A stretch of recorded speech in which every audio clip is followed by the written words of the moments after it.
Welcome to our channel. Today we how to activate Google Calendar API for scheduling in your app. Complete guide step by step clearly. To activate the Google Calendar API for scheduling in your app, start by opening the Google Cloud Console. Sign in with your Google account if you haven't already.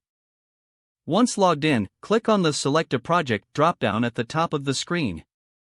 To create a new project, click on the New Project button. Enter a name for your project in the dialog box that appears. Optionally, you can edit the project ID. Click on the Create button to finalize the project creation. Next, you will be redirected to your project dashboard. On the left sidebar, locate and click on APIs and Services. In the drop-down menu, select Library to go to the API library. In the search bar, type Google Calendar API and hit Enter. Click on the Google Calendar API option from the search results. On the APIs page, click the Enable button to activate it for your project. After enabling the API, go back to the APIs and Services section on the left sidebar. This time, click on Credentials to access the Credentials page. Click on the Create Credentials button at the top of the page. From the drop-down, select OAuth Client ID.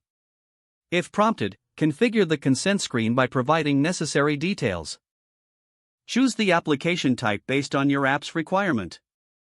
For web applications, select Web Application.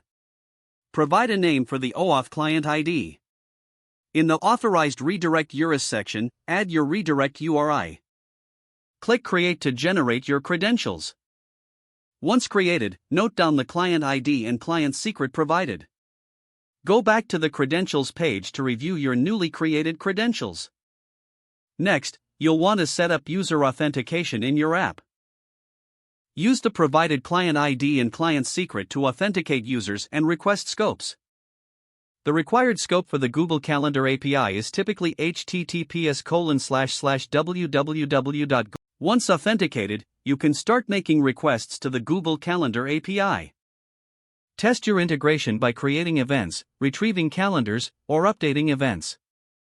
Now, you are equipped to schedule and manage calendar events in your app using the Google Calendar API. Don't forget to like this video and subscribe to our channel for more step-by-step tech guides.